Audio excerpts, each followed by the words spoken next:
வாழ்க்கையில எல்லா நேரங்களையும் தொடர்புறதுக்காக தான் சின்ன பிள்ளையிலேயே உங்களுக்கு ஒரு விருதை கொடுத்து உங்களுக்கு கௌரவப்படுத்தி என்னன்னா நம்முடைய வாழ்க்கையில் நாம் சரியான பாதையில் போய்கிட்டு இருக்கிறோம்ன்றதுக்காக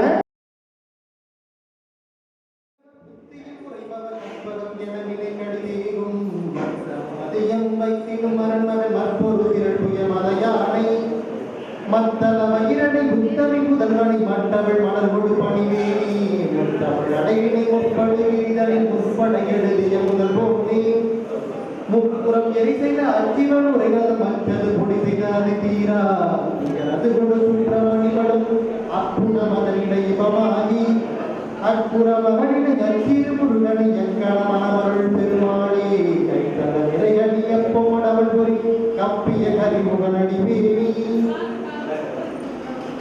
பண்டு விண்ணோர் குளம்பாழ கிடந்து படலையென்றோர் கல்குடலில் விளையாடு மான்குடை சத்துணவர் கண்டு கொடுதுந்தி வானிலை நிற்கதும்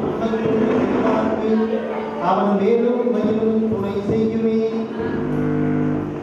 காரார் குழையாட கைப்பூம் கடலாட கோதை குழலாட வண்டி குழமாட சீத புலன் ஆடி சிற்றம்பலம் ஆடி வேத பொருள் வாடி அப்போலா மாம்பாடி பேரித்து வந்து நம்மை வளர்த்தெடுத்த பெய்வடையும் பாத திறம் பாடி ஆடியதோடு ரொம்பவாய் என்று எங்கள் மணிவாசன் சொன்னதற்கு இணங்க தானும் ஆடி நம்மையும் ஆட்டிருக்கிற சிவகாம சுந்தரி சமேத ஸ்ரீமத் ஆனந்த நடராஜமூர்த்தி அருளாட்சி செய்கிற தில்லைப்பதியிலே ஆகாசா விருதுகள் வழங்குகிற விழாவை இன்றைக்கு மிக சிறுவனும் சிறப்போடு நடத்தி கொண்டிருக்கிற அறவை பெரியவர்கள் அத்தனைக்கும் என்னுடைய மனப்படி மெய்களினாலே வணக்கங்களை சொல்லி எல்லாம் வல்ல ஸ்ரீமத் சிவகாம சுந்தரி சமேத ஸ்ரீமத் ஆனந்த நடராஜமூர்த்தி திருவருளும் கிழத்திருமாலையுடைய திருவருளும் தில்லையுடைய திருவருளும் தேகனத்தையுடைய திருவருளும் அத்தனை இறையாற்றலும் ஒன்றிணைந்து அவர்களுக்கு எல்லா வளங்களையும் மனங்களையும் சேர்க்க வேண்டும் என்று என்னுடைய மனமார்ந்த வாழ்த்துக்களை தெரிவித்துக் கொண்டு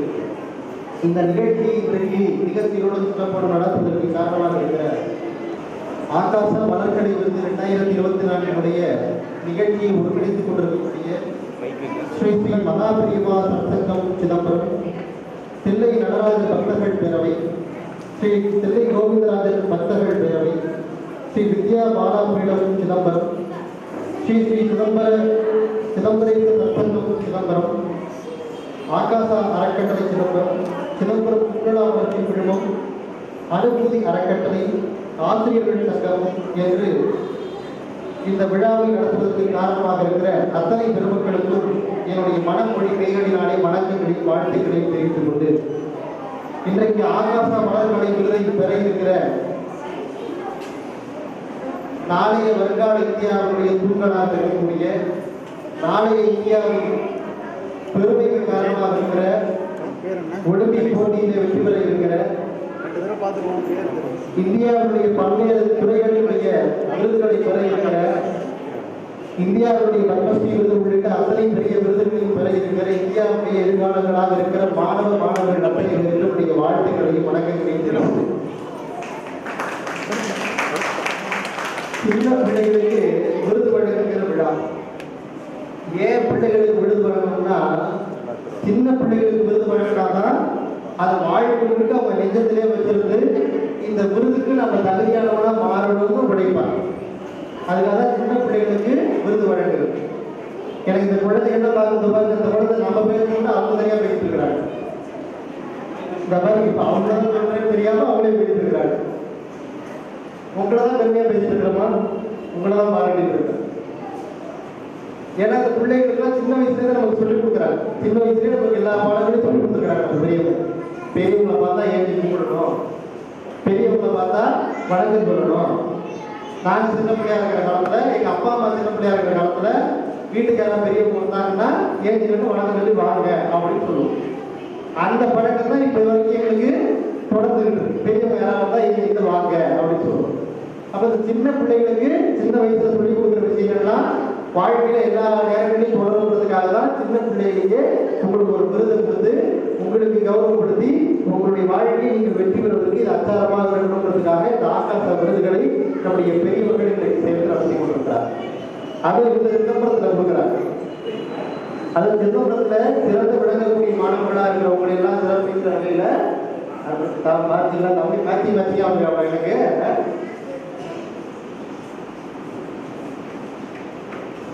ஏன்னா இந்த பிள்ளைகளுக்கு கொடுக்கணும் விருதுகள்.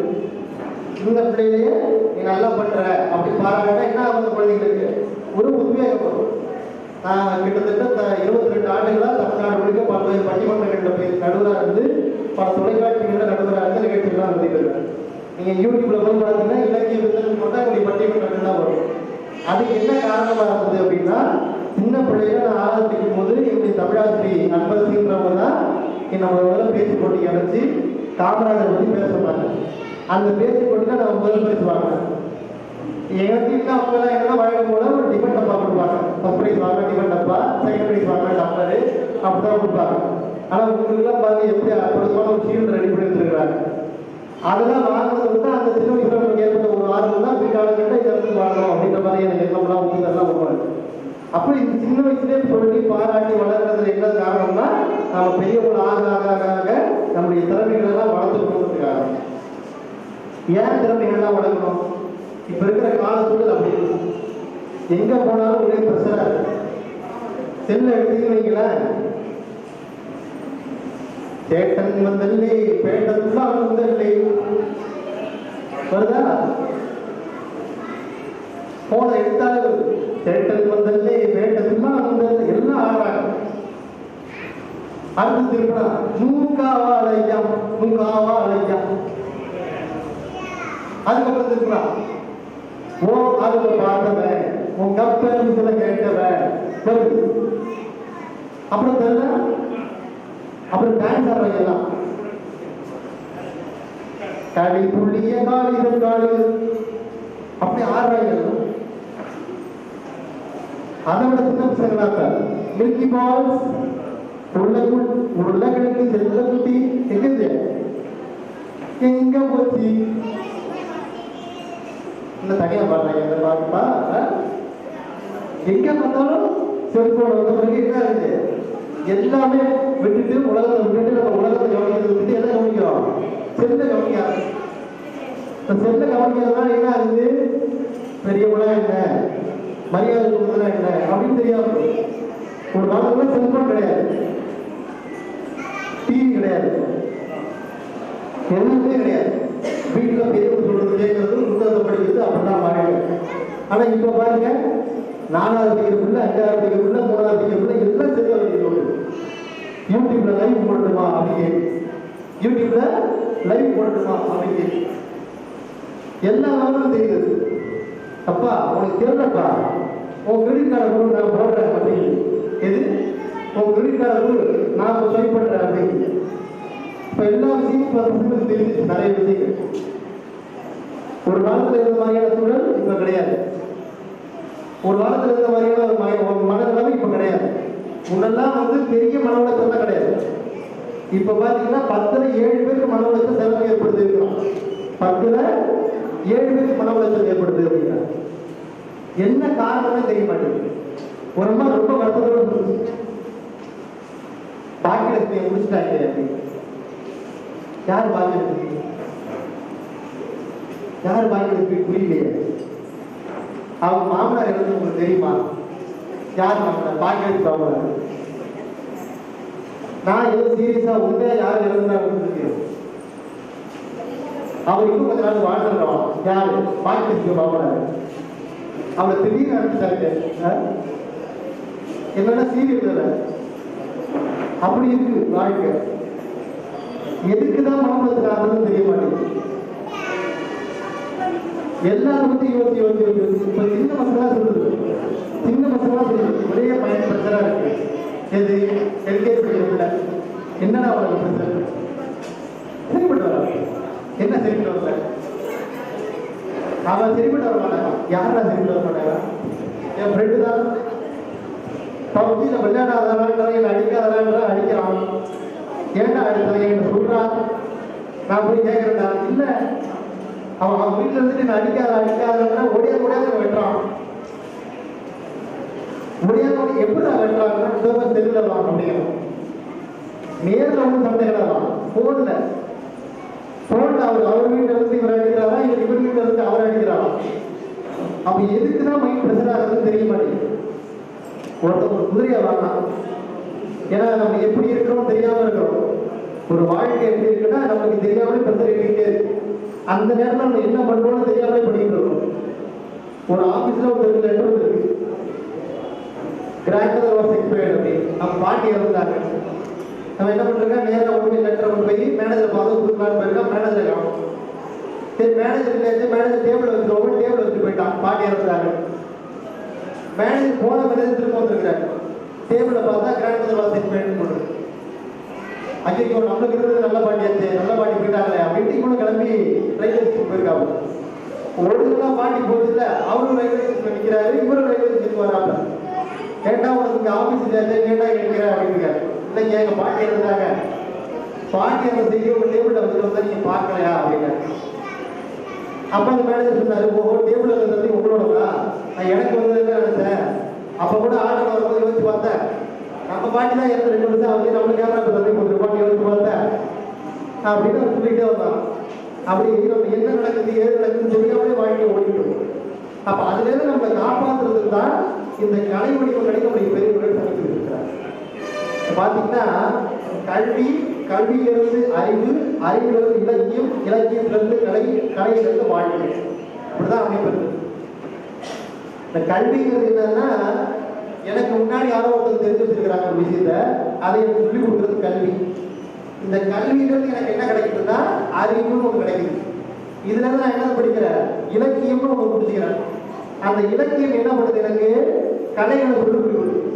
அந்த கலை வடிவங்கள் எதுக்கு எனக்கு சொல்லிக் கொடுக்குது, வாழ்க்கையில நாம ஏற்படுகிற மன துன்பங்கள் எல்லாம் விழுந்து நாம சரியிட்டு போயிடக்கூடாதுன்றதுக்காக கலை வடிவங்கள் நம்மை காப்பதற்காக ஏற்படுறது. அப்ப கலையும் வாழ்வும் என்னன்னா, நம்முடைய வாழ்க்கையில் நாம் சரியான பாதையில் போய்கிட்டு இருக்கிறோம்ன்றதுக்கான ஒரு முழு சக்தி தான் கலை வடிவங்கள்லாம். நீங்க பாத்தீங்கன்னா வெறும் படிப்பு மட்டும் வச்சுக்க வாழ்க்கை ஓட முடியாது. ஒருத்தன் ரொம்ப நல்லா படிப்பான், அவனுக்கு புக்கு மட்டும் தான் தெரியும். அவனுக்கு வெறும் புக்கு மட்டும் தான் தெரியும். இந்த கராத்தே தெரியாது, குங்ஃபூ தெரியாது, நீச்சல் அடிக்க தெரியாது. இந்த உங்களை மாதிரி அழகா வர்ணங்கள்லாம் பூசிக்கிட்டு, அரிதாரம்லாம் பூசிட்டு பரதநாட்டியம் ஆட தெரியாது. இந்த தம்பி கையில் இருக்கு அந்த சிலம்பம், அந்த சிலம்பம் சுத்த தெரியாது, ஒன்றும் தெரியாது. அவன் ஒரு படகுல போயிருக்கான். படகுல போகும்போது அந்த படகு ஓட்டுறவர் கேட்டிருக்காரு, நீங்க என்ன சாமி பெரிய ஆளுங்களா அப்படின்னு.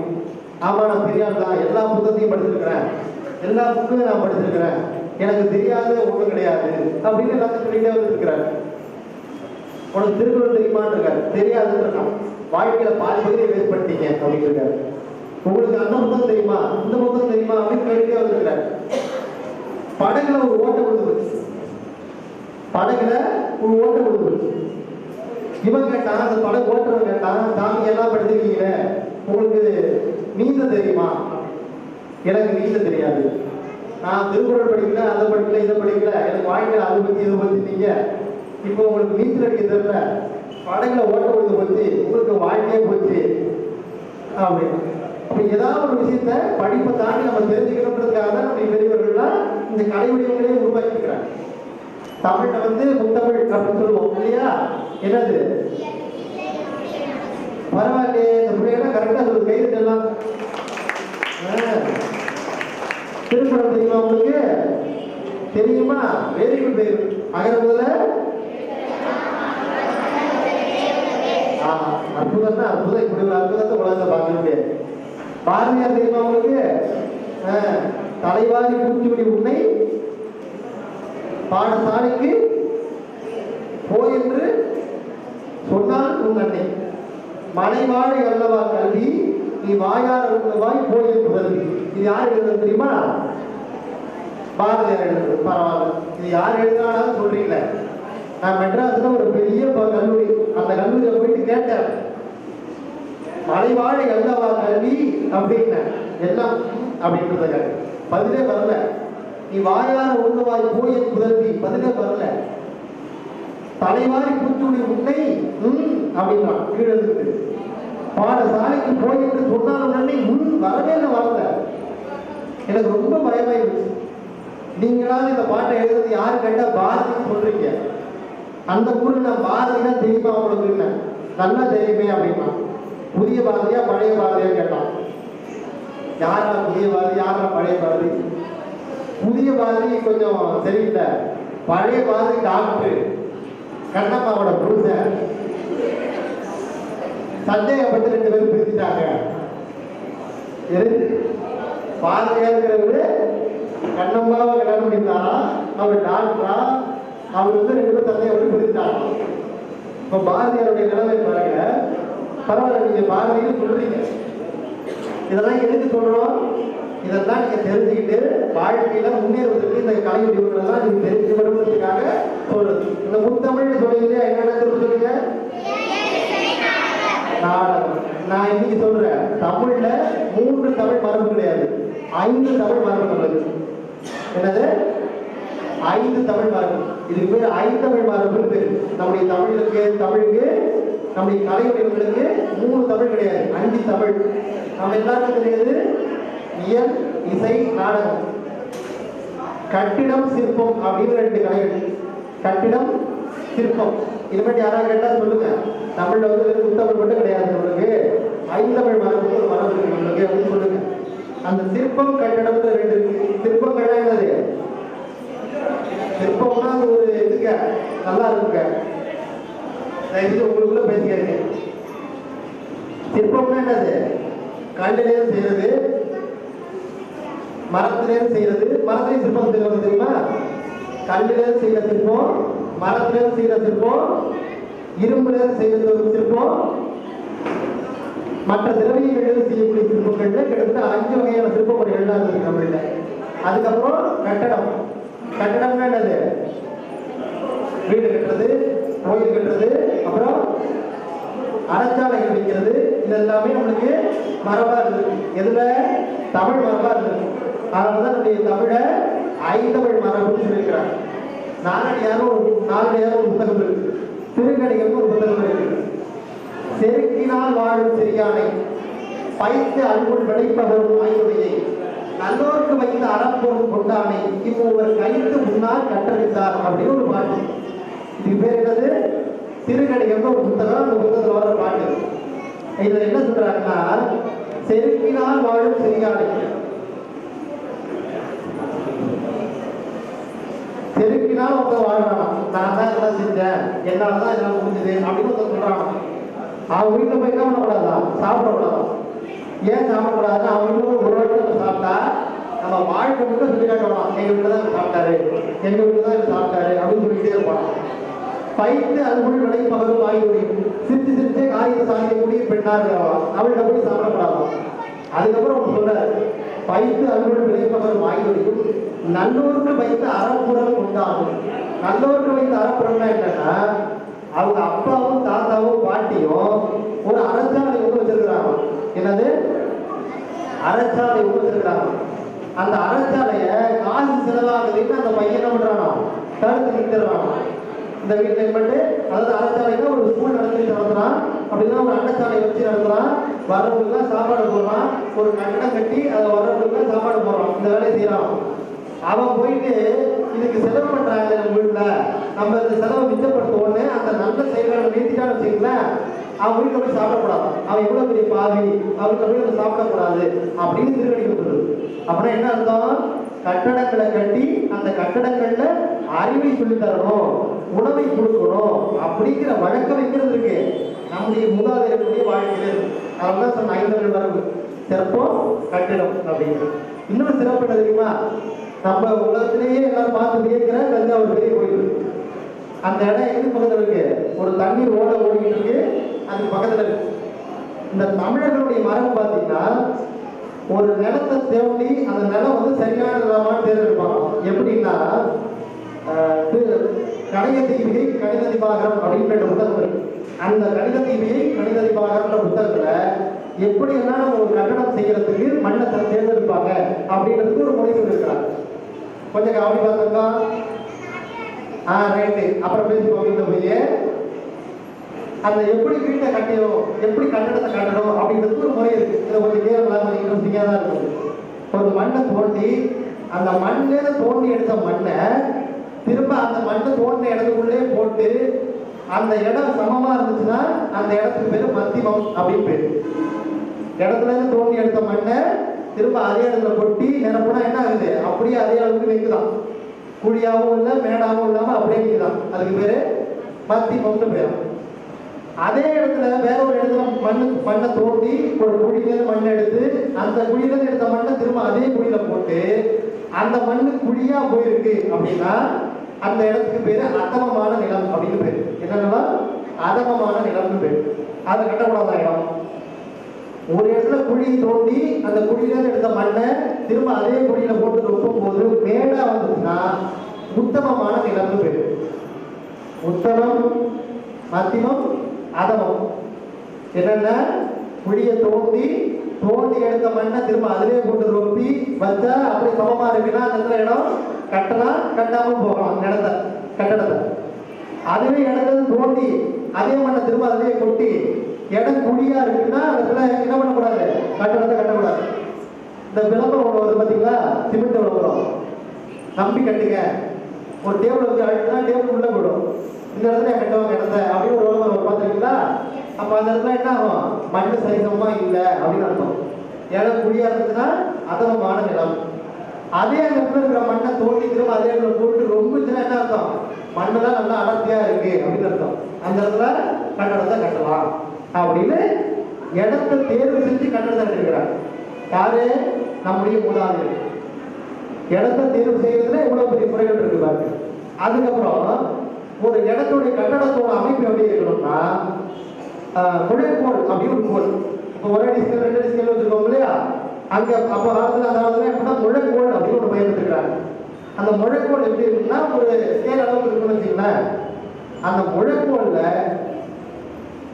3 முழைக்கோளுக்கு ஒரு அளவு வச்சுக்கிட்டு கட்டடம் கட்டுறது பேரு. இப்போ வந்து இங்க 4 அடிக்கு கட்டுற வீட்டை அப்படி கட்டுவோம். உதாரணம் 4 அடி வீடு கட்ட முடியாது, 4 அடிக்கு ஒரு சோறு வைக்க போறேன் அப்படின்னு வச்சுங்களேன். அந்த 4 அடிக்கு சோறு பயன்படுத்துற குச்சி எல்லாம் முழைக்கோள் எப்படியா இருக்கும்னா 3 அடி இருக்கிற முழைக்கோளா இருக்கும். 3 அடி முழைக்கோளை வச்சு கிடத்து கட்டுறது. அது எதுக்கு கட்டுவாங்கன்னா அரசாலைகள், படிக்கக்கூடிய இடங்கள், சாப்பிடக்கூடிய இடங்களுக்கு கட்டடங்கள் தேர்ந்தெடுக்கும் போது 3 அளவு இருக்கக்கூடிய முழைக்கோள் வச்சு கட்டுவாங்க. கோயிலுக்கு கட்டும் போது 2 முழைக்கோள் இருக்கக்கூடிய குச்சியை வச்சு கட்டுவாங்க. அளவு நான் சொல்றது குச்சிங்கிறது அளவு, 1 அடி 2 அடின்ற மாதிரி இத்தனை முழைக்கோள் வச்சு கட்டுறேன் அப்படிங்கிற மாதிரி. கோயிலுக்கு கட்டும் போது 2 அடிக்கும், அரசாலையும் அன்னச்சத்திரமும் வைக்கிற இடத்துக்கு 3 அடியும் வச்சு நம்ம தமிழர்கள் கோயில்களையும் அரசாலைகளையும் கட்டிருக்கிறாங்க. அப்ப கோயிலை விட அரசாலையும் சாப்பாடு போடுற இடமும் அகலமா இருக்கணும்னு நினைச்சிருக்கிறாங்க. நான் சொல்றது உங்களுக்கு புரியுதா? அளவு கோள் வந்து ஒண்ணுதான், முழைக்கோளுங்கிறது ஒண்ணுதான். அந்த முழைக்கோளுங்கிற குச்சியை வச்சு கோயிலுக்கு கட்டும் போது கம்மியான அளவுலையும் சாப்பாடு போடுறதும் கல்வி துணி தர இடத்துக்கு அதிகமான அளவுக்கு இடத்துலையும் நம்முடைய பெரியவர்கள்லாம் இடத்தை அமைச்சிருக்கிறாங்க. அப்படின்னா என்ன, அப்ப அவங்களுக்கு என்ன நினைப்பு இருக்கு, கல்வியை கொண்டு போய் சேர்க்கணும், அறத்தை கொண்டு போய் சேர்க்கணும், நல்ல விஷயங்களை கொண்டு போய் சேர்க்கணும்ன்றத அவங்க பிரயத்தனமா வச்சிருக்கிறாங்க. அப்படி இருந்ததான் நம்முடைய தமிழர்களுடைய பண்பாடு எப்படிலாம் வாழ்ந்துருக்கிறாங்க. நம்ம ஊருக்கு ஒரு சிறப்பு இருக்கு, உலகத்துல இதயஸ்தானம் அச்சரேகையும் கடகரேகையும் வெற்ற இடத்துல என்ன இருக்கு, நடராஜனுடைய கோயில் இருக்கு. நடராஜனுடைய சிதாரூபம் இருக்கிற இடத்துல தான் உலகத்துடைய மைய பகுதி இருக்குன்னு பல அறிஞர்கள் சொல்றாங்க இல்லையா. நடராஜன் 2 காலோட இருந்தா என்ன ஆகும், 2 காலம் எந்த காலம் உலகத்தோட மைய பகுதி இருக்கு ஒரு டவுட் வருவேன்னா சுவாமி ஒரு காலம் கீழே வச்சு ஒரு காலம் மேல தூக்கி நம்ம காலம் செய்யறாரு இல்லையா. நடராஜனுடைய ஒரு காலம் கீழே இருக்கிற இடத்துல தான் உலகத்தோட மைய பகுதி இருக்குன்னு நம்முடைய பெரியவர்கள் சொல்றாங்க. 4 பக்கத்துலையும் நமக்கு தண்ணி போறதுக்கான வழி. இந்த பக்கம் பாத்தீங்கன்னா என்ன இருக்கு, பாரமனை ஏரி இருக்கு. இந்த மேற்கு பக்கம் பாத்தீங்கன்னா தெற்கு பக்கம் பாத்தீங்கன்னா ஓமக்குளம் இருக்கு. இந்த பக்கம் பாரமனை ஏரி, இந்த பக்கம் ஓமக்குளம், இந்த பக்கம் குளம் இருக்கு. எல்லா பக்கமும் நம்ம ஊரை சுத்தி 4 பக்கமும் என்ன இருக்கு, குளம் இருக்கு. ஊரை சுத்தி 4 பக்கமும் அம்பாளுடைய கோயில் இருக்கு. இதெல்லாம் நம்மளுக்கு எப்படி அமைச்சிருக்கிறாங்க, தண்ணி போறதுக்கான வழி. நம்ம சிவகங்கை கோயிலில் இருக்கிற தண்ணி போகிறதுக்கு இங்க ஒரு குளம் இருக்கு. நம்ம தென்னையம் கோயிலுக்கு எடுத்தாமல் இருக்கிற ஒரு குளத்துக்கு இந்த தண்ணி போய் சேரும். அப்படின்னா நம்முடைய பெரியவர்கள் எதையெல்லாம் யோசிச்சு செஞ்சிருக்கிறாங்க. அப்ப இந்த கலை வடிவங்கள், கட்டடங்கள், சிற்பங்கள் எல்லாம் நம்முடைய பெரியவர்கள் ஆய்வு செஞ்சிருக்கிறாங்க. அப்படிங்கிறதுனாலதான் அது இத்தனை காலத்தை கடந்து நம்மளுக்கு உள்ளது. அப்ப இதெல்லாம் தெரிஞ்சுக்கிறதுக்கு தான் நம்ம என்ன பண்ணோம், படிக்கணும். அப்படிங்கிறது நாம படிக்கிறது எதுக்கு, நம்முடைய வாழ்க்கையில அறிவை கற்றுக்கொள்வதற்காக. இந்த அறிவு எதுக்கு, கலை வடிவங்களை புரிந்து கொள்வதற்காக. இந்த கலை வடிவங்கள் எதுக்கு, வாழ்க்கையில் நம்ம சிறந்த இடத்துக்கு போகிறதுக்காக. ஒருத்த வாழ்க்கை முழுக்க படிச்சுட்டே இருக்கிறான், அவனுக்கு படிப்பை தவிர வேற எதுவுமே தெரியாதுன்னா அவன் எப்படியா இருப்பான், கால்குலேட்டர் மாதிரி தான் இருப்பான். சாப்பிட்டியாடானா மணி 4:30 சாப்பிட்டேன், தூங்கியாடானா மணி 8:30 தூங்கி ஆகும் அப்படின்னு இருப்பான். அவன்கிட்டலாம் பேசவே முடியாது. பார்த்துருக்கீங்களா, சில பேர் பணம் சம்பாதிக்கிறது வாழ்க்கையை ஓட்டிட்டு அவங்களாம் பேசவே முடியாது. எப்போ பார்த்தாலும் ஒரே மாதிரி இருக்கும். ஆனா மக்களோட சகஜமா பேசி, மக்களோட சகஜமா வாழ்ந்து, இப்படி இருக்கிற ஆட்களோட தான் மக்களால பேச முடியும், பழக முடியுமே. எல்லா நேரங்களையும் பிடிச்சி வச்ச பிள்ளையார் இருக்கிறான்னு வச்சுங்களா, அவங்கள்ட்ட தான் நம்மளால முடியும் பேச முடியாது, பழக முடியாது. அப்படி மனசை இலகுபடுத்துறதுக்கு தான் என்ன தேவை, கலையும் இலக்கியமும் தேவை. நீ பாருங்க, இந்த கலை வடிவங்கள் ஆரம்பிச்ச நேரம் எப்படி இருந்திருக்கும்னா, யாருக்கும் பேச தெரியாது, யாருக்கும் பேச தெரியாது, எல்லாம் ஆதிவாசியா இருந்திருப்பாங்க. அப்போ ஒருத்தர் ஒருத்தவங்க என்ன பேசுறதுன்னு தெரியாம கீழே கிடந்த குச்சி எடுத்து ஒரு செவத்து போட்டு வந்துருப்பான். அது ஓவியமா மாறி இருக்கும். அதுக்கப்புறம் இது நல்லா இருக்கு அப்படின்னு நம்ம ஒன்று வரையும் அர்த்தம் ஆரம்பிச்சிருப்போம். இதனுடைய தொடக்கம் பார்த்தீங்கன்னா அப்படிதான் இருக்கும். இப்படிதான் கலை வடிவங்கள் ஒன்று தொடங்கி ஆரம்பிச்சு அது அடுத்த வடிவங்களுக்கு போச்சு. நம்மளுக்கு எத்தனை கலை வடிவங்கள் இருக்கு, ஆயக்கலைகள் 64 அப்படின்னு சொல்றாங்க இல்லையா.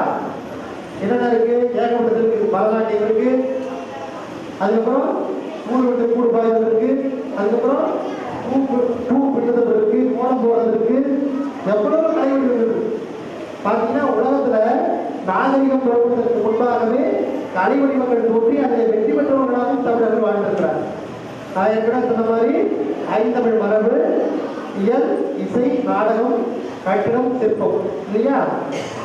இந்த 5த்தையும் தெரிஞ்சிருந்தாதான் நம்மளால ஒரு நாட்டினுடைய அமைச்சராகவும் மன்னனாகவும் ஆக முடியும். ஒரு நாள் 64 கலைகள் தெரிஞ்சிருந்தாதான் ஒரு முதலமைச்சர், ஒரு அமைச்சராக முடியும், ஒரு மன்னராக முடியும். அப்ப இந்த கலை வடிவங்கள்னா எனக்கு வாழ்வையை செம்மைப்படுத்துவதற்காக. நான் ஏற்கனவே சொன்ன மாதிரி நாம படிக்கிற படிப்பு நமக்கு அறிவு கொடுக்கும். இந்த அறிவு கலை வடிவங்களை காமிக்கும், இலக்கியங்களை காமிக்கும், அது நம்மை அடுத்த இடத்துக்கு கொண்டு போகும். இப்ப இதெல்லாத்துக்கும் மேல ஒன்று என்னன்னா, ஒழுக்கமும் ஒன்று இருக்கு, பக்தியும் ஒன்று இருக்கு. அதையும் சேர்த்து நம்ம இலக்கியங்கள் நமக்கு சொல்லி கொடுத்துருக்கு. நம்ம என்னதான் படித்தாலும், என்னதான் அறிவு இருந்தாலும், என்னதான் கலை வடிவங்கள் இருந்தாலும், என்னதான் திறமை இருந்தாலும், எல்லாத்துக்கும் மேல கடவுள்னு ஒன்று இருக்கு. அதை தான் நம்ம வழி நடந்ததுங்கிற எண்ணத்தை நமக்கு வர வைக்கணுன்றதையும் நம்முடைய இலக்கியங்கள் தான் நமக்கு சொல்லிக் கொடுக்குது. நம்முடைய இலக்கியங்கள் தான் நமக்கு சொல்லிக் கொடுக்குது. சின்ன பிள்ளைலாம் இருக்கும் போது நம்ம என்ன சொல்லிக் கொடுக்குறோம், கடவுள் வாழ்த்து. எல்லாருக்கும் கடவுள் வாழ்த்து தெரியுமா? கடவுளை தொடங்கி கடவுளை வணங்கி தான் நம்முடைய வேலையை தொடங்கணும். எதுக்கு? ஒரு பண்பு. இறைவனை தொடங்கி இறைவனை வணங்கி நம்முடைய பணியை தொடங்கணும். பெரும்பாலும் எல்லா பாடல்களையும் எழுதும் போது அந்த பாடல்களுக்கு கடவுள் வாழ்த்துன்னு ஒரு பாட்டு எழுதி எல்லா அதுங்களா, எல்லா பாட்டுக்குமே கடவுள் வாழ்த்து இருக்கு. நான் பல நேரங்களில் நினைக்கிறது, நாம கிடைக்கிற வெற்றியோ தோல்வியோ, நமக்கு கிடைக்கிற பேரோ புகழோ எதுவுமே நம்மளால கிடையாது.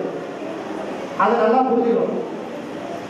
நான் 10th மேக்ஸில் சட்டப்படுத்தேன், 100க்கு 100.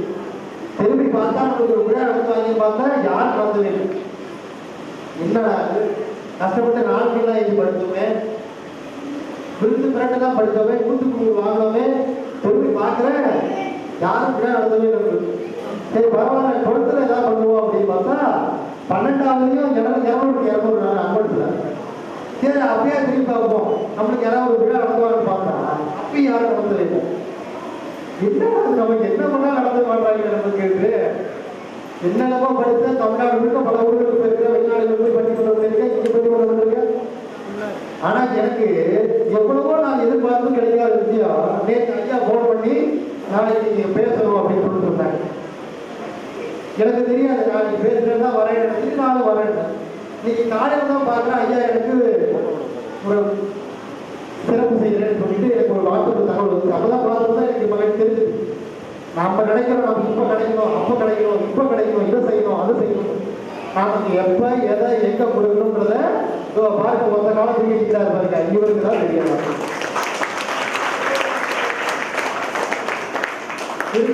கந்தரக புத்தியில ஒரு பாட்டு, யாமோதிய கல்வியும் என்னறியும். நான் படித்தேன் நான் தானே படித்தேன், நான் மார்க் எடுத்தேன் நான் தானே மார்க் எடுத்தேன், எனக்கு ரிசல்ட் வந்துச்சு ஃபர்ஸ்ட் கிளாஸ் நான் தானே வாங்கினேன். அப்படி கிடையாது. யாமோதிய கல்வியும் என்னறிவும் தாமே பெற வேண்டவர் தந்ததனால்.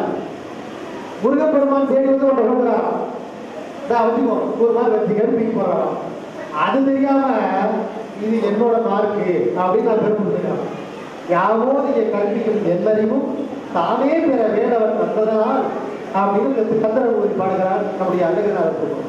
அப்ப நமக்கு மேல ஒரு சக்தி இருக்கு, அதுதான் நம்ம வழிநடத்துங்கிற எண்ணம் இருந்தால்தான், அந்த ஒழுக்கம் இருந்தால்தான் இந்த கல்வடிவங்கள் எல்லாம் நம்ம வெற்றி பெற வேண்டும். சிவச்சித்திரனைக்கு அவர் படுத்தினார், மயிலாடுதுறை பேராசிரியர் சிவச்சித்திரனைக்கு சொன்னாங்க, கமலஹாசன் ஒரு நடிகர் இருக்காரு, அவர் ரொம்ப அழகா இருப்பாரு, அவருக்கு நல்ல திறமையெல்லாம் இருக்கு. ரஜினிகாந்த் ஒரு நடிகர் இருக்கிறாரு, அவர் கருப்பா இருப்பாரு, அவருக்கு ஒன்றும் பெரிய நடிப்பு திறமைகள்லாம் கிடையாது, ஒரு கையில் காமிச்சு போறாரு. ஆனா ரெண்டு பேர்ல யாரை நம்ம அதிகமா இப்ப கொண்டாடி இருக்கிறோம் அப்படின்னு பார்த்தா, ரஜினிகாந்த் ஒருத்தரை, கருப்பா இருக்கிற ஒருத்தரை, திறமை இல்லை அப்படின்னு நினைக்கக்கூடிய ஒருத்தரை தான் நம்ம கொண்டாடிட்டு இருக்கிறோம். அதுக்கு காரணம் என்ன தெரியுமா? அவருக்கு இருக்கிற பக்தி உணர்வு அப்படின்னு நான் சொல்லல, சிவச்சித்திரனை அவர்கள் சொன்னாங்க. அப்ப என்னது, நம்மகிட்ட என்னதான் திறமை இருந்தாலும், என்னதான் படிப்பு இருந்தாலும், என்னதான் கலை திறமைகள்லாம் இருந்தாலும், அதை வெளில கொண்டு வரதுக்கான ஆற்றலையும் தகுதியும் யார் நமக்கு கொடுக்கிறாருன்னா மொத்த காலோடு ஆடிக்கொண்டிருக்கிற நடராஜ பெருமான் தான். எனக்கு திருவாசகத்துல கடைசி பாட்டு ஒன்று, ரொம்ப மெய் உணர்ந்து பாடுகிற பாட்டு ஒன்று. செம்மை நலம் அறியாத சுடர் தெரிவேனை உண்மை மலை வரைத்து முதலாய முதல்வன் தான் நம்மைக்கும் ஒரு பொருட்டாக்கி நாய்க்குடியை ஏற்றுவித்து அம்மை எனக்கு அருளியவாறு பெருமாள் அச்சோமே அப்படின்னு ஒரு பாட்டு. செம்மை நலம் அறியாத சுடர் தெரிவேன், அதுக்கு விளக்கத்துக்கு நேரம் ஒரு நாய்க்குட்டி இருக்கான். அந்த நாய்க்குட்டிக்கு ஒரு எஜமானன் இருக்கான், பணக்கார எஜமானன். இந்த பணக்கார எஜமானனை பார்த்து வணக்கம் சொல்றாங்க எல்லாரும்.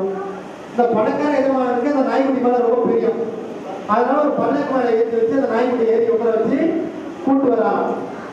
அப்ப இவரை பார்த்து பணக்காரரை பார்த்து வணக்கம் சொல்றவங்க என்ன பண்ணா, இந்த பல்லக்குல போடுறதே நாய், அந்த நாய்க்குட்டி பார்த்து ஒரு வணக்கம் வச்சான். அந்த நாய்க்குட்டி பார்த்து ஒரு வணக்கம் வச்சான். அந்த நாய்க்குட்டி நினைச்சுட்டான், நமக்கு தான் வணக்கம் வைக்கிறாங்க எல்லாரும், நம்ம பெரிய நாய்க்குட்டி போல இருக்கு, நமக்கு அப்பா திறமை இருக்கு அப்படின்னு நாய்க்குட்டி எடுத்துட்டான். அந்த பெரிய முதலாளி இல்லாத போது அந்த நாயை யாரும் கிட்டவே இல்லை. அப்பதான் தெரிவிட்டான், நாம பெரியவங்க கிடையாது, நம்மளை கூட வச்சுக்கிறாரு நம்ம எஜமானரு, அவர் தான் பெரியாரு அப்படின்னு அந்த நாய்க்குட்டி படுத்திட்டான். அந்த மாதிரி நமக்கு கிடைக்கக்கூடிய பெருமையும் நமக்கு கிடைக்கக்கூடிய புகழும் நம்மளால வந்தது கிடையாது, நம்மளை ஆக்கி வைக்கிற நடராஜரால வந்ததுன்னு நம்ம புரிஞ்சுக்கிட்டோம் அப்படின்றத நம்மையும் தவறு கைதட்டு பிள்ளைங்க. நம்மையும் ஒரு பொருளாட்சி என்னை ஏதோ ஒரு ஆன்மாவா தெரிஞ்சுட்டு இருந்த என்னை இவங்க வந்து சாவாக்கிவா அப்படின்னு என்னை கையை பிடிச்சி கூட்டு வந்து இந்த உடம்புக்குள்ள கொடுத்து திருவாசகத்தை படிக்க வச்சு, பெரிய புராணத்தை படிக்க வச்சு, அதுல ஆய்வு பண்ணி டாக்டரேட் வாங்க வச்சு என்னை இங்க பேச வச்சிருக்கிறாரு. இன்னைக்கு நான் பேச பண்றது நேற்று இந்த நேரத்துக்கு எனக்கு தெரியாது, இன்னைக்கு நான் இங்க பேசுறத நேற்று இந்த நேரத்துக்கு கிடைக்க தெரியாது. ஆனா இன்னைக்கு நான் இங்க பேசணும், திருவாசகத்தை பேசணும், இந்த பிள்ளைகள் முன்னாடி பேசணும்ன்றதை யார் முடிவு பண்ணியிருக்கிறார்? அங்க ஒருத்தர் ஆடிட்டு இருக்கிறார்கள் தான் முடிவு பண்ணியிருக்கு. அது யாருடைய ஐயா மூலமா என்னை கூட்டு வந்து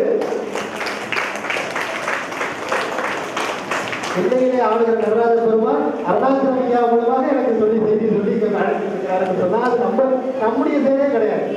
அதுதான் நான் இப்பொழுது நினைக்கிறது. எனக்கு பெருமை கிடைச்சாலும் அப்படித்தான், என்னங்க நீங்க பேசுறீங்க, உங்களுக்கு பேச வேண்டிய யாராவது சொன்னாங்க என்ன சொல்றீங்க, அவரை சொல்றீங்கன்னு நான் போயிடுவேன். நம்ம என்னது, எந்த பெருமையும் நம்மளுடைய இல்லை, எந்த சிறுமையும் நம்முடையது கிடையாது, எந்த கெட்ட பேரும் நம்மளுடைய கிடையாது. எல்லாத்துக்கும் காரணம் என்ன? கடவுள் இறைவன் என்பதை புரிந்து கொள்ள வேண்டும் என்றால் அதை பெரியவர்களே இந்த இலக்கியங்களை நாம் படிக்க வேண்டும். நம்மையும் ஒரு பொருட்டாக்கி நாய்க்கு வகையை பிடித்து அம்மையை எனக்கு அருளியவாறு பெருமாள் அச்சோமி. இதை ஒரு நாள் எனக்கு தெரியாம போச்சு எனக்கு அப்படின்னு நம்முடைய மாணிக்கவாசகர் பெருமான் அழுது பாடுகிற பாட்டு சொல்றோம். அப்ப என்ன அர்த்தம்? நாம என்னதான் கல்வியை கற்றுக்கிட்டாலும், கல்வியை கற்று பெரிய அறிவாளியாக ஆனாலும், ஞானத்தை பற்றி பெரிய சொற்பொண்டர் ஆனாலும், கலையை கற்றுக்கொண்டு பெரிய கலைஞனாக மாறினாலும், வாழ்க்கையை அறிந்து கொண்டு நல்ல வாழ்வியலை புரிந்து கொண்டு அறிஞனாக மாறினாலும், எல்லாவற்றுக்கும் மேலாக நம்மைக்கு மேல ஒருத்தர் இருக்கிறாருப்பா, அவர் நம்மளை கவனிச்சுட்டே இருக்கிறாருப்பாங்கிற எண்ணம் இருந்தால்தான் வாழ்க்கையில் ஒழுக்கம் என்று ஒன்று வரும். அந்த ஒழுக்கம் தான் நம்முடைய வாழ்க்கையில வெற்றி ஏற்படும். அப்ப அதுக்கெல்லாம் என்ன தேவை? இந்த கலை வடிவமும் இலக்கியங்களும் தேவை. இந்த ஒழுக்கத்துக்கும் கலைக்கு சம்பந்தம் இருக்கு. ஒழுக்கம் இல்லைன்னா கலை வடிவம் வெற்றி பெறாது. ஒழுக்கம் இல்லைன்னா கலை வடிவம் வெற்றி பெறாது. நாடகங்கள்லாம் நடத்துவாங்க, நீங்க பார்த்துருக்கீங்க. பாஞ்சாலி சபத நாடகம்லாம் நடத்துவாங்க. அந்த பாஞ்சாலி சபத நாடகத்தில் நடத்துறவன் துச்சாதனா வேலை போடுறவன் ஒரு மாதம் விரதம் இருப்பான். நான் எந்த மாதத்துக்கும் சாப்பிடாம விரதம் இருப்பான். அவன் நடிக்கிறதுக்கு முன்னாடி போயிட்டு பாஞ்சாலிகிட்ட வேண்டிப்பான், அம்மா நான் இந்த மாதிரி நடிக்க போறேன், சேலையை உருவுற காட்சி வரும், துயில் உரைகிற காட்சி வரும், நீ என் மேல கோபப்பட்டு என் குடும்பத்தை எதுவும் பண்ணிடாதம்மா, இது வெறும் நடிப்புக்காக தான் செய்யணும் கடவுளை போய் வேண்டிக்கிட்டு நாடகத்தை நடத்துவான். அப்ப என்ன இருக்கும்? அந்த கலை வடிவத்தில் ஒரு ஒழுக்கம், அந்த கலை வடிவத்துல ஒரு ஒழுக்கம். வீட்டை கட்டுறவங்க, கட்டடத்தை எழுப்புறவங்க, சிற்பத்தை செய்யறவங்க, ஆசாரியா இருந்து மரஜாமான்கள் செய்யறவங்க என்ன பண்ணுவாங்க? அந்த தொழில ஒரு பக்தி இருக்கணும், ஒழுக்கம் இருக்கணும். யார் நம்மளை கேட்க போறா, யார் நம்மளை பார்க்க போறா? வார்த்தை கழித்த பிறகு பூவாச மரமும் ஒண்ணுதான், வேம்பு ஒண்ணுதான், தூங்குமுதி மரமும் ஒண்ணுதான். யாருக்கு தெரிய போகுது கட்டுறாங்கன்னா அவன் வாழ்க்கையில பின்னாடி கஷ்டப்படுவான். அப்ப என்ன பண்ணுவான்? பயந்துகிட்டே அந்த தொழிலை செய்யணும்.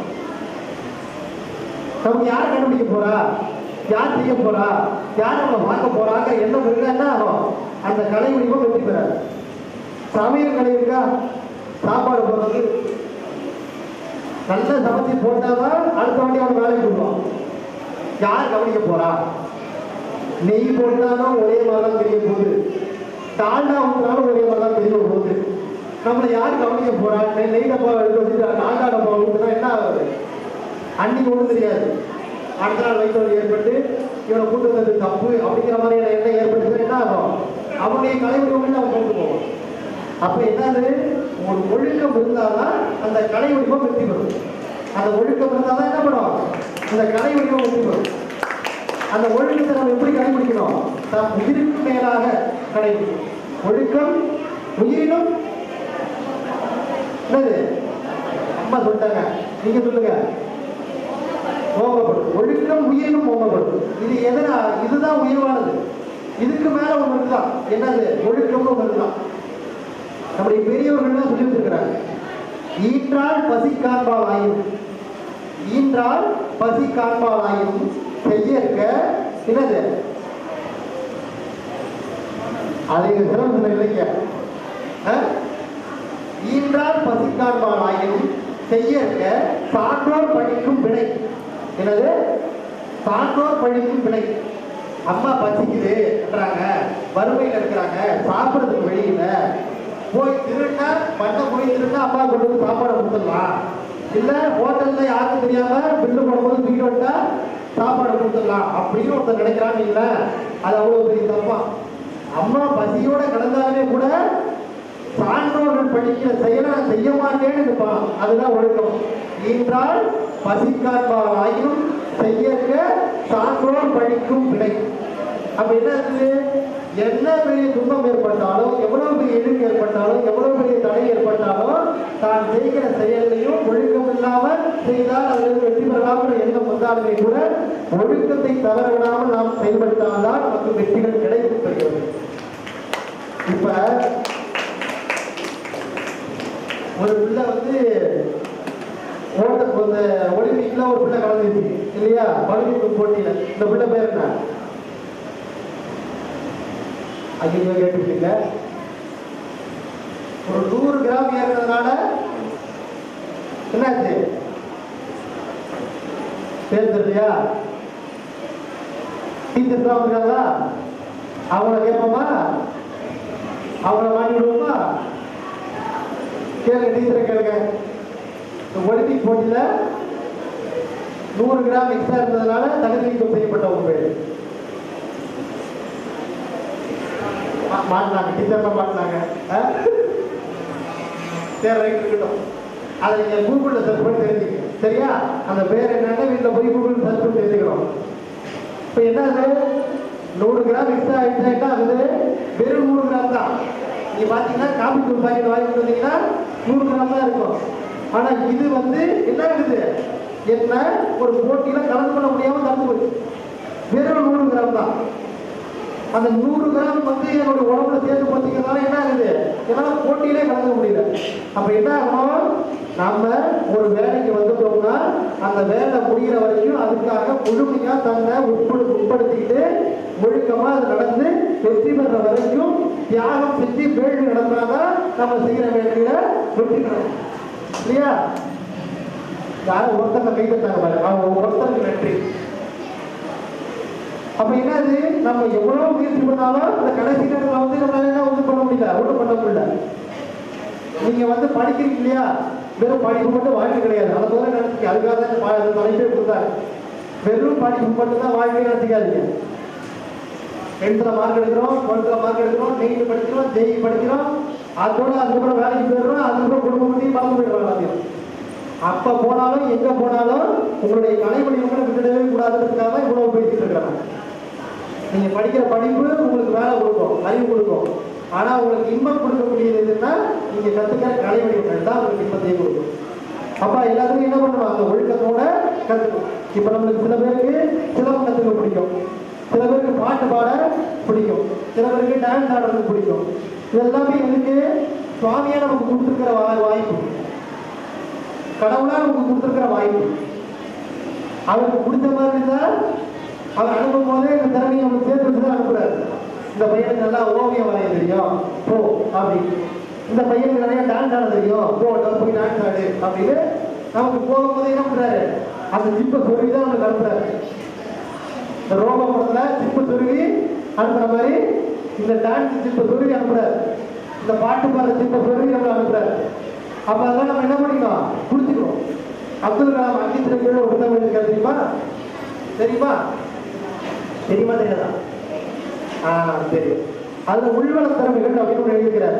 உள்வள திறமைகள்னா நமக்கு இன்பில்டாவே ஒரு திறமை இருக்கலாம். இந்த போனை வாங்கினா சில ஆப்பு சும்மாவே இருக்கும்ல, இன்பில்டாவே மிக்ஸ் பண்ணி கொடுத்துருவாங்க பாத்தீங்களா? அந்த மாதிரி நம்ம பிறக்கும் போதே நமக்குள்ள ஒரு திறமைகளை வச்சு கொடுத்துருக்கிறாங்க கடவுள். அந்த திறமைகளை எல்லாம் நம்ம என்ன பண்றோம்? சரியான நேரத்தில் பயன்படுத்தி வெளில கொண்டு வந்து சேர்க்கணும். அதுதான் உள்வள திறமைகள் அப்படிங்கிறாரு. அதெல்லாம் யார் யார் எடுத்து வெளில விடுவாங்கன்னா உங்களுடைய பெற்றோர்கள் வெளில எடுத்து விடுவாங்க.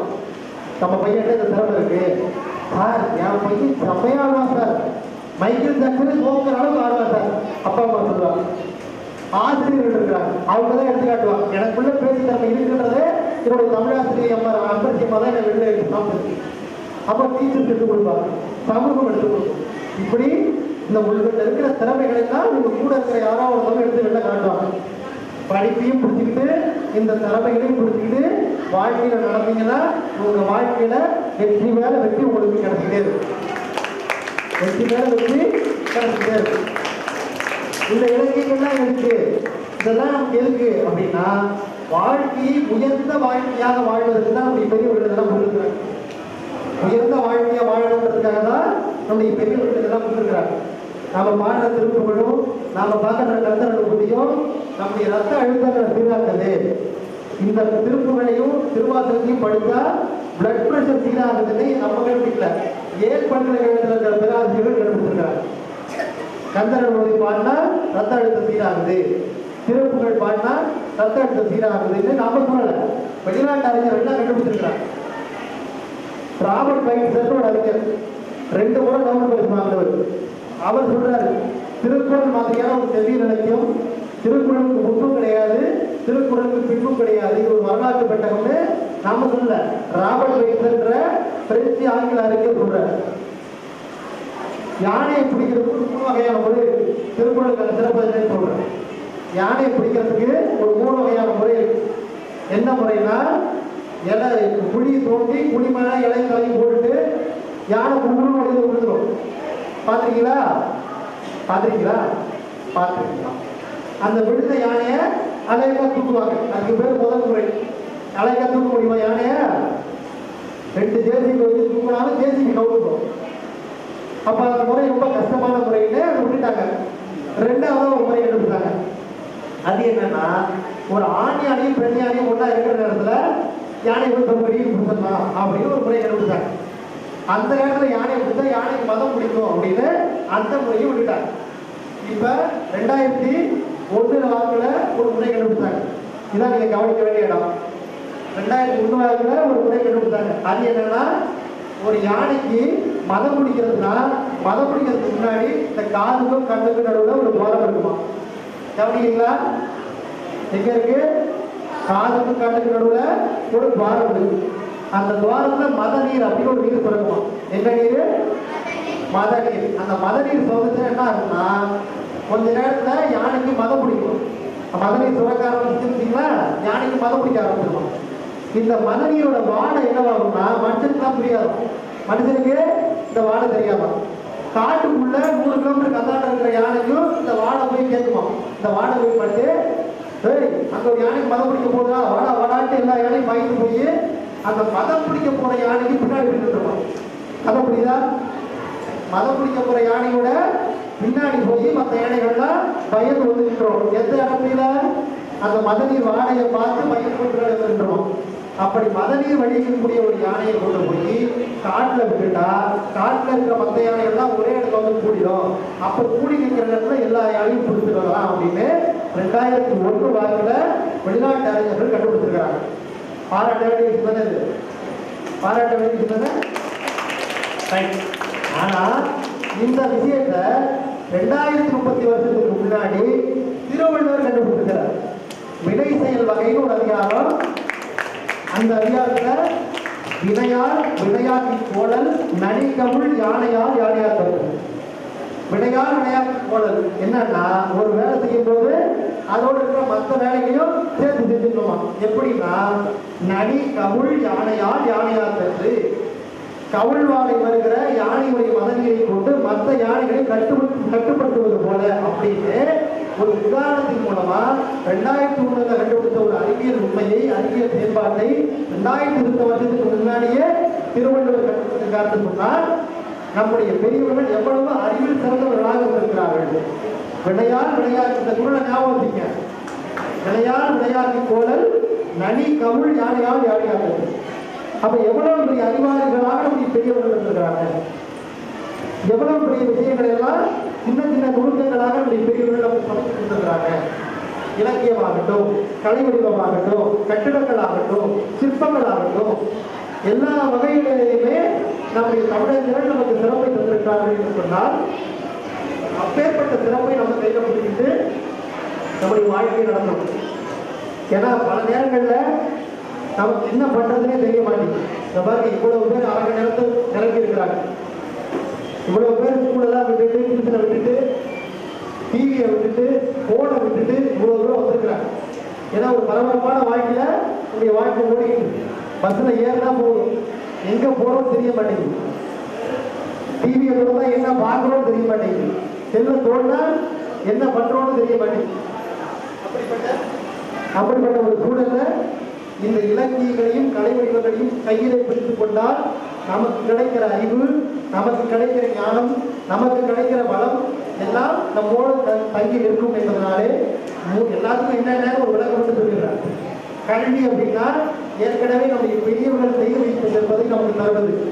அறிவுன்னா கடவுளா நமக்கு இன்பட்டா கொடுத்து அனுப்பியது.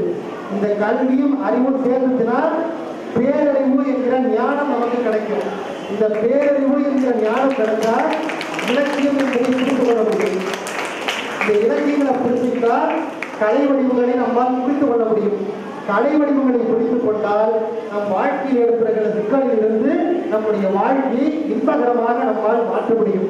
ஆக கடவுள் கொடுத்ததை, கடவுள் கொடுத்த அறிவை, கடவுள் கொடுத்த படிப்பை, கடவுள் கொடுத்த ஞானத்தை, கடவுள் கொடுத்த திறமையை ஒழுக்கம் என்கிற வழியில் நாம் கடைபிடித்துக் கொண்டால் நடராஜ பெருமானுடைய அருளால் நம்முடைய வாழ்க்கையில் எல்லாரும் வெற்றிகளை பெற முடியும் என்று சொல்லி அத்தனை பேருக்கும் வாழ்வாக வாழ வேண்டும் என்னுடைய மனமார்ந்த வாழ்த்துக்களை தெரிவித்துக் கொண்டு இப்படி ஒரு விழாவை நடாத்தி காட்டியிருக்கிற பெருமக்கள் அத்தனை பேருக்கும் அவருடைய முன்னாள் திருமணிகளுக்கு என்னுடைய நன்றிகளை காணிக்கையாக்கி எனக்கு மிக சிறப்பாக அழைத்து எனக்கு ஒரு வாய்ப்பை பெருப்பித்திருக்கிற சமாஜ்வாதியா அவர்களுக்கும் நாகாசா கலை விழாவில் இருந்த பெருமக்கள் அத்தனை பேருக்கும் நம்மையெல்லாம் ஆட்டிருக்கிற நடராஜ பெருமாளுக்கும் என்னுடைய வணக்கங்களை நன்றிகளை கூறி நிறைவு நன்றி வணக்கம் தெரிவிக்கிறோம்.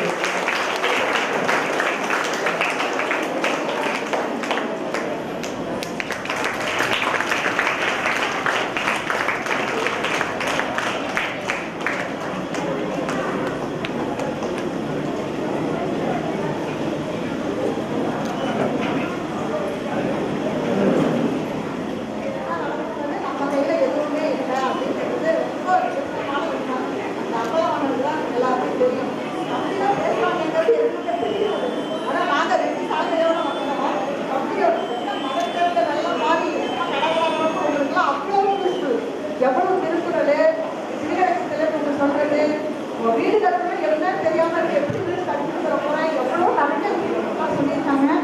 தம்பி நான் பார்த்தது ஒரு எதிர்ச்சியான இது 2 சாலை வாங்கிட்டு அது பெரிய தேர்தலை பார்த்துட்டு எங்களால் அவங்க மாநாட்டி சார் ரொம்ப தெரிஞ்சு ரொம்ப அமைதியான அடக்கமான ரொம்ப நல்ல பிள்ளை வாழ்த்துக்கள் அவர் வாழ்த்துக்கள். நான் வந்தது இவங்க வந்து இவங்களுக்கு பெரியமா எங்களுக்கு சொந்தக்காரங்க.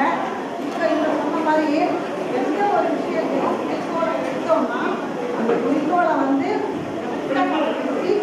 தான் செய்யணும் அப்படிங்கிற மாதிரி அதை செஞ்சு முடிச்சவரே அதை ஊரில் எடுத்துக்கிறாங்க போது ரொம்ப சந்தோஷமா இருக்கு.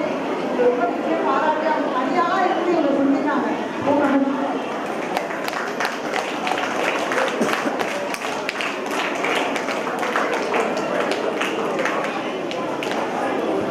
Madam nobody madam